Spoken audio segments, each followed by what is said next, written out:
नमस्कार, मैं श्यामगिरी। आप देख रहे हैं टीवी टीएफडी इंडिया। टीवी टीएफडी इंडिया में आप सभी दर्शकों का स्वागत है। ममता बनर्जी के साथ बंगाल में जो भारतीय जनता पार्टी ने किया, कहते हैं ना, कर्मों का फल जरूर मिलता है। ममता बनर्जी की पार्टी टीएमसी के अंदर बगावत करा दिया भारतीय जनता पार्टी ने। 58 विधायकों को बागी बना दिया और 20 सांसदों को बागी बना दिया। बागी बना दिया या खरीद लिया, लेकिन उनको बागी कहा जाएगा। ममता बनर्जी को हाई कोर्ट से राहत भी मिली। 440 करोड़ का फंड भी फ्रीज करा दिया था, वह भी खुला। ममता बनर्जी एक चुनौती भी बनी और सड़कों पर भी उतरी। और अब ममता बनर्जी बंगाल में भारी पड़ रही है भारतीय जनता पार्टी पर। जो भारतीय जनता पार्टी ने ममता के साथ किया, वही भारतीय जनता पार्टी के लोग ही भाजपा के साथ कर रहे हैं। यानी कि जो बगावत ममता के साथ हुआ तो वह तो अलग हो गया। अब भाजपा के लोग मोदी शाह का बगावत कर बैठे, जिसके उदाहरण में आप दर्शकों को मैं दूं तो मध्य प्रदेश में 300 प्लस नेताओं ने एक साथ इस्तीफा दिया। पूरा कार्यकारिणी ही इस्तीफा दे दिया, संगठन ही इस्तीफा दे दिया, नरोत्तम मिश्रा को टिकट न देने के कारण। अब आप दर्शक इसे ध्यान से समझिए कि नरोत्तम मिश्रा अमित शाह के बहुत खासम खास कहे जाते हैं।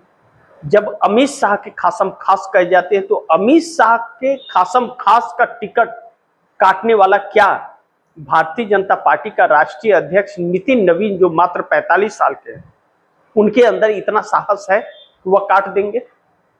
सवाल ही नहीं उठता। यानी कि भारतीय जनता पार्टी के अंदर सब कुछ ठीक नहीं है और आरएसएस का कब्जा अब कहीं न कहीं भाजपा पर हो चुका है। यानी कि मोदी और शाह के हाथ से कंट्रोल भाजपा का निकल चुका है। इसी को कहते हैं लेने के देने। अब अभी तक भारतीय जनता पार्टी 2014 से सभी पार्टियों को तोड़-ताड़ रही थी, विपक्ष के नेताओं को। विपक्ष के नेताओं से इतनी तोड़ी कि सरकार तक बदल दी, पार्टियों का वजूद तक खत्म कर दिया विपक्षी दलों को, और सहयोगी दलों पर भी शिकंजा कसे रखा। लेकिन गलती कर दी कि जो सहयोगी दल समर्थन देते हैं उनके साथ साथ भारतीय जनता पार्टी के नेताओं पर भी शिकंजा कसने का कार्य किया। इन सबके बीच जो आज तक आरएसएस का कब्जा हुआ करता था, कंट्रोल जिसे कहते हैं भारतीय जनता पार्टी संगठन पर, भारतीय जनता पार्टी किसी नेता का बपौती नहीं है वह, या उनकी विरासत नहीं है। वह आरएसएस का एक राजनीतिक संगठन है जो पहले जनसंघ के नाम से जाना जाता था, और 1980 में जब जनसंघ बहुत बदनाम हो गया तो उसका नाम बदल करके भारतीय जनता पार्टी रखा गया। और लाल कृष्ण आडवाणी, अटल बिहारी वाजपेयी के नेतृत्व में पार्टी शुरू हुई, चली, और फिर उसे लाल कृष्ण आडवाणी, अटल बिहारी वाजपेयी, प्रमोद महाजन, सुषमा स्वराज, मुरली मनोहर जोशी, विनय कटियार, विश्व हिंदू परिषद के उमा भारती आदि आदि लोगों ने इसे आगे बढ़ाया और सत्ता तक पहुंचाया। और अटल बिहारी वाजपेयी प्रधानमंत्री बने, 5 साल के भी बने, 13 दिन के भी बने। अब ऐसे में जब नरेंद्र मोदी का वक्त आया 2014 में, तो नरेंद्र मोदी ने 285 सांसद चुन करके भारतीय जनता पार्टी के आए। अन्ना हजारे आंदोलन के बाद, देखिए चूंकि उस वक्त निर्भया कांड भी हुआ था, तो एक आक्रोश मनमोहन सिंह की सरकार के खिलाफ झूठा भ्रष्टाचार को फैलाया गया, जो सुप्रीम कोर्ट में खारिज हो गया। यानी कि झूठे आरोप पर अन्ना हजारे आरएसएस के एक प्रोडक्ट थे जो आंदोलन पर बैठाए गए थे, और फिर अन्ना हजारे नजर नहीं आए। नरेंद्र मोदी 2019 में पुलवामा 40 जवानों की शहीदगी पर शहीद के नाम वोट मांगकर, जो चुनाव आयोग के नीतियों के खिलाफ था, वह फिर 303 सीटों के साथ सत्ता पर आए और आरएसएस पर पूरा कंट्रोल जमा लिया। फिर आरएसएस मोदी को हटा नहीं पाया। 75 साल की उम्र होने के बाद भी मोदी बने रहे, आरएसएस कुछ नहीं कर पाए। और जैसे कमजोर हुए मोदी, आरएसएस ने अपना कब्जा जमाया। राम मंदिर इसमें बहुत एक ऐसा मोड़ था जिसमें दान पेटी में चोरी हो गई कि नरेंद्र मोदी का नामो निशान खत्म करने के लिए काफी है। 86.8% जनता खिलाफ हो गई। सी वोटर के सर्वे के अनुसार यह बोल रहा हूं कि सी वोटर का सर्वे यह रिपोर्ट कर रहा है कि 86.8% एनडीए गठबंधन के वोटर्स नाराज हो गए और वह परिवर्तन चाहते हैं। इसका मतलब वह कहीं ना कहीं अपना स्पेस देखेंगे, किसी न किसी पार्टी के पास जाएंगे। अब आप दर्शक सोचेंगे, जब नरेंद्र मोदी को लेकर के बातें हो रही हैं तो ममता बनर्जी की बात क्यों हुई? यानी कि आपको यह ताजा उदाहरण मैंने दिया, उदाहरण बहुत सारे हैं, घंटों लग जाएंगे, लेकिन ममता बनर्जी को छल से हराया गया। तकरीबन 150 सीटें ऐसी हैं जो भारतीय जनता पार्टी ने छल के साथ जीता है। एडीआर के संस्थापक प्यारे लाल गर्ग के 27 पन्नों की रिपोर्ट में इस बात का जिक्र है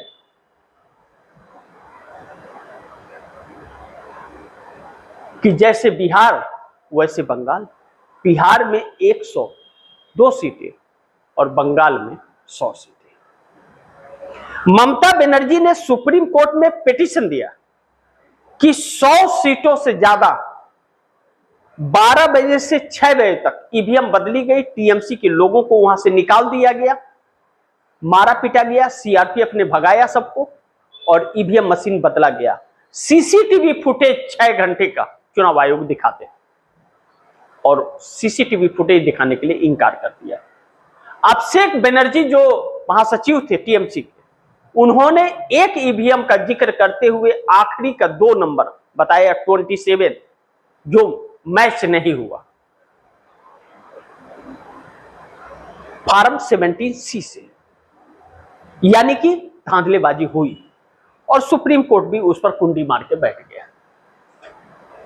ममता बनर्जी आरोप लगाते रहे। अब ममता बनर्जी को कमजोर करने के लिए, अब अपना डर खौफ दिखाने के लिए बंगाल के अंदर बुलडोजर भी चले, मारपीट भी हुआ, आगजनी भी हुआ, दफ्तरों पर कब्जा भी हुआ और अभी तक लगातार चलते आ रहे हैं। लेकिन वह ममता बनर्जी टूट कर भी उठ खड़ी हुई और सड़कों पर उतर गई, जो भारतीय जनता पार्टी के लिए चुनौती बना। और अन्नपूर्णा स्कीम के तहत भाजपा के लोग ही भाजपा के खिलाफ महिलाएं सड़क पर आ गई। जो महिलाएं कभी ममता बनर्जी की ताकत हुआ करती थी, वही महिलाएं भाजपा को वोट देकर भाजपा की कमजोरी बन गई। यानी कि बगावत शुरू हो गया सरकार बनते ही। अब महत्वपूर्ण यह है कि मोदी सरकार गिर जाएगी या मोदी का इस्तीफा हो जाएगा। राहुल गांधी ने कहा कि 1 साल के अंदर सरकार गिर जाएगी, ऐसा बयान पिछले दिनों राहुल गांधी का आया था और मोदी का इस्तीफा हो जाएगा। भारतीय जनता पार्टी के अंदर 240 में 136 सांसद मोदी के खिलाफ हैं और 104 जो दूसरे दलों के आए हुए लोग हैं वह मोदी के साथ हैं। तो 104 में तो प्रधानमंत्री नहीं रह पाएंगे मोदी, जब 136 आपके बगावत में है तो ऐसे में मोदी के ऊपर हावी हो गया। नितिन गडकरी, राजनाथ सिंह, धर्मेंद्र प्रधान, देवेंद्र फडणवीस, शिवराज सिंह चौहान और योगी आदित्यनाथ नरेंद्र मोदी के रास्ते के कांटा बन गए।